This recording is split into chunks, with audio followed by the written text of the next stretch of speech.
yang tenggelam di perairan Teluk Bone kemarin. 3 penumpang diantaranya ditemukan dalam kondisi sudah meninggal dunia.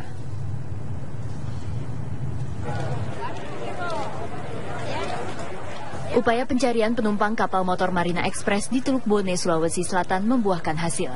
Tim SAR yang dibantu sejumlah nelayan berhasil menemukan dan mengevakuasi 34 penumpang yang tenggelam. 30 penumpang dievakuasi ke daerah Kolaka. 3 penumpang diantaranya ditemukan sudah dalam kondisi tak bernyawa. 3 korban tewas adalah Firdaus, Mutmainah yang masih balita, dan seorang korban lain berjenis kelamin perempuan yang belum berhasil diidentifikasi. 30 orang selamat, kemudian 3 dinyatakan meninggal. Sudah ada di rumah sakit. Nanti tinggal menunggu bagaimana proses untuk dibawa ke sini atau bagaimananya. Itu masih menunggu. Itu sudah dipastikan.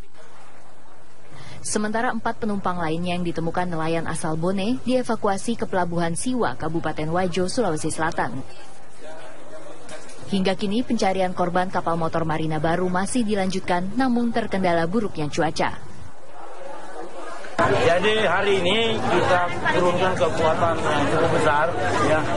Itu ada bantuan dari TNI Angkatan Udara berupa 1 unit pesawat fixing, ya, CN, untuk mengadakan searching di Teluk Bone, dan 1 unit dari perusahaan sendiri Marina. Kemudian kita juga menurunkan 1 kapal SAR yaitu Katamarang, KM kapal SAR Pacitan.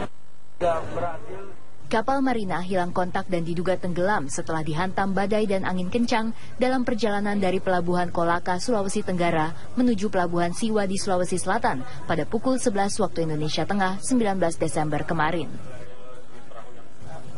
Berdasarkan manifest, kapal ini mengangkut 116 penumpang termasuk kru kapal.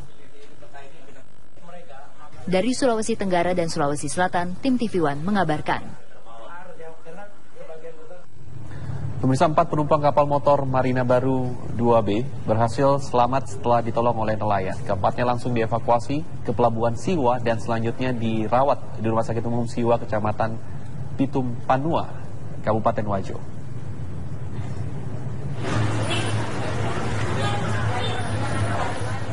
Empat penumpang kapal motor Marina Baru yang ditemukan selamat adalah Berta yang berusia 62 tahun, Musakar 40 tahun, Abdullah 22 tahun, dan seorang bocah berusia 4 tahun, Rafli.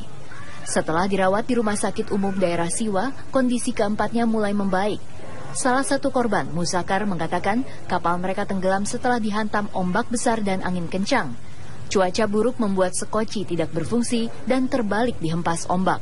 Semua pakai pelampu saja. Begitu di dalam penuh, penumpang semua naik ke atas. Itu kapal tenggelam miring, baru penumpang semua lompat.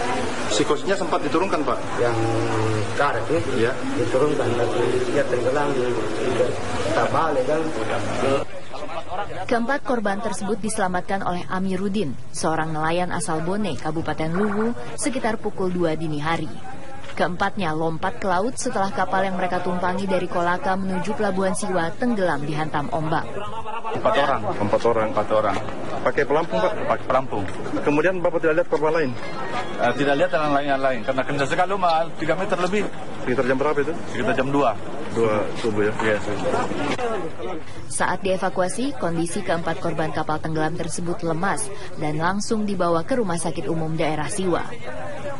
Dari Sulawesi Selatan, Puang Hendra Sutomo, TV One mengabarkan.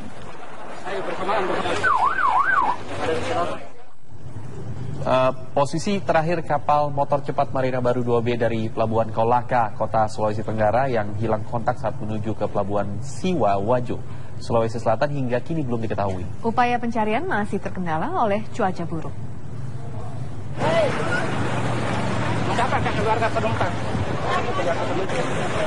Kapal motor Marina Baru 2B jenis fiber cepat di daerah Teluk Bone mengalami mati mesin dan hilang kontak. KM Marina Baru 2B tersebut kehilangan kontak pada posisi sekitar 14 mil laut dari Pelabuhan Siwa. Saat kejadian, kapal yang memiliki kapasitas angkut sebanyak 100 penumpang itu telah membawa 91 orang dewasa, 5 anak-anak, 14 balita, dan 10 awak kapal. Satu armada PT Blibis Putra mengalami mati mesin dalam pelayaran dari Pelabuhan Kolaka menuju Pelabuhan Siwa. Kapal tadi berangkatnya itu dari jam 12.00.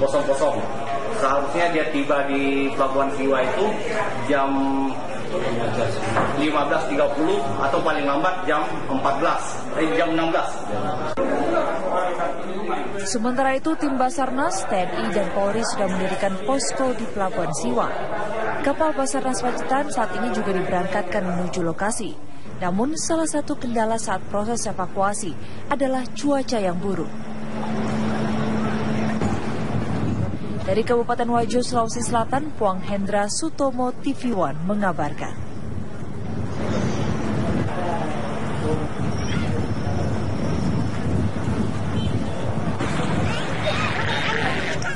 Kita beralih ke kabar selanjutnya. Di Sucipto, Yogyakarta pagi tadi, pilot dan co-pilot pesawat diduga meninggal dunia. Kecelakaan terjadi sekitar pukul 9.45 pagi tadi. Menurut keterangan BPBD Yogyakarta, pesawat jatuh masih di area bandara.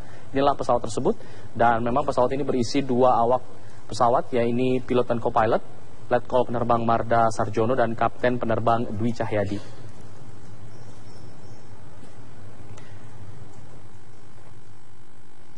Dan kini kita akan mencari tahu seperti apa sebenarnya kronologis dari jatuhnya pesawat T-50I ini. Kita sudah terhubung dengan Danlanut dari Adi Sucipto, Marsma Imran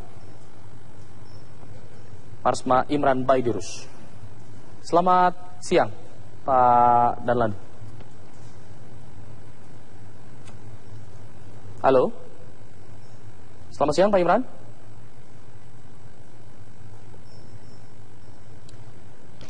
Baik, kita mengalami sedikit kendala komunikasi. Kita akan mencoba menghubungi rekan kami, teman-teman dari Biro Jogja yang sudah berada di Bandara Adi Sucipto, Yogyakarta. Ada Rendra Kusuma di sana. Rendra. Baik. Rendra, seperti apa kondisi terkini di sana? Ya, Afat, memang pasca jatuhnya pesawat jenis T-50 di Lanut Adi Sucipto, saat ini saya berada di Bandara Adi Sucipto komersil, dan memang terpantau saat ini sendiri seluruh penerbangan di bandara komersil ini tidak terpengaruh, dengan kata lain berjalan secara lancar. Dan memang tadi sekitar pukul 9:40 pesawat jenis T-50I lebih tepatnya jatuh di sekitar landasan udara Adi Sucipto, dan hingga saat ini kami memang masih belum mengetahui secara pasti penyebab dari jatuhnya pesawat tersebut. Dan 2 dari pilot mereka, yakni Letkol Penerbang Marda Sarjono dan Kapten Penerbang Dwi Cahyadi, tewas akibat insiden tersebut. Dari keterangan saksi mata, memang pesawat tersebut jatuh saat sedang melakukan manuver di udara dan akibat posisi yang terlalu rendah. Namun apakah memang benar kronologi seperti itu, memang perlu dikonfirmasi kembali kepada pihak yang dari Angkatan Udara bagaimana kronologis yang terjadi sebenarnya. Dan saat ini sendiri dapat kami kabarkan proses evakuasi sendiri masih terhadap pesawat masih berlangsung dan dengan dijaga oleh aparat. Dan kami juga dapat informasikan bahwa seluruh akses menuju ke pameran Dirgantara Airshow tersebut ditutup oleh petugas. Seluruh warga tidak bisa memasuki area tersebut karena memang sedang berlangsungnya proses evakuasi terhadap pesawat tersebut. Baik, Rendra. Terkait konfirmasi yang tadi Anda pertanyakan, kita sudah terhubung dengan Danlanut Adi Sucipto, Marsma Imran. Selamat siang, Pak Imran. Selamat siang, Mas. Ya, Pak Imran, apakah sudah ada keterangan terkait apa sebenarnya penyebab dari jatuhnya pesawat tempur T-50 ini?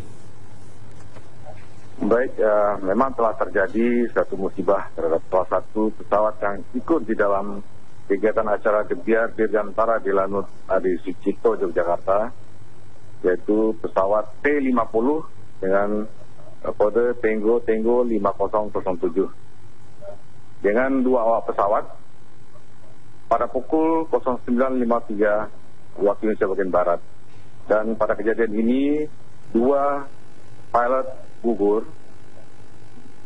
Sedangkan untuk korban di darat sampai saat ini belum ada dan tidak ada kebetulan karena memang lokasi jatuhnya ada di dalam halaman Akademi Angkatan Udara yang jauh dari posisi populasi masyarakat. Pak Imran? Sedangkan untuk penyebabnya sendiri, ya, sampai saat ini kita belum bisa memastikan, memberikan kesimpulan, karena tentunya hal ini akan menjadi kompetensi dari tim investigasi Mabes Angkatan Udara. Baik. Yang pada kesempatan pertama nantinya akan menuju Yogyakarta untuk menindaklanjuti penyebab-penyebab kecelakaan tersebut. Baik Pak Imran, pesawat ini yang jatuh tentunya sudah melalui proses pemeriksaan sebelumnya sebelum melakukan atraksi. Dari laporan Anda terima, kondisi pesawat memang layak untuk terbang, Pak? Baik, kondisi pesawat maupun 2 awak pesawat itu dalam kondisi layak untuk terbang. Baik, untuk pilot dan co-pilot sendiri pengalamannya seperti apa, Pak? Apakah mereka memiliki jam terbang yang cukup atau seperti apa? Kedua penerbang ini termasuk penerbang senior dan salah satunya penerbang utamanya adalah penjabat sebagai Komandan Skadron 15 yang memiliki jenis pesawat T-50 ini. Tentunya ini sudah sangat berpengalaman. Baik, untuk rencana proses evakuasi sendiri seperti apa, Pak? Karena sejauh ini bangkai pesawat dikabarkan masih berada di lokasi jatuhnya pesawat. Untuk pesawat sendiri, karena memang mengalami rusak berat, sehingga untuk memudahkan nanti tim investigasi untuk melihat situasi yang sebenarnya, membuat analisis, tentunya kita akan menglokalisir dulu lokasi ini untuk memudahkan nantinya bekerjanya tim investigasi. Sedangkan untuk awak pesawat sudah kita tindak lanjuti secara prosedur kesehatan dan saat ini posisinya ada di Rumah Sakit Pusat Angkatan Udara Harjologito, Yogyakarta. Baik, terima kasih Pak Imran sudah berbagi informasi bersama kami di Kabar Siang. Kita akan tunggu bagaimana hasil dari penyelidikan tim TNI AU. Sebelumnya pemirsa, 2 pesawat tim aerobatik Jupiter milik TNI Angkatan Udara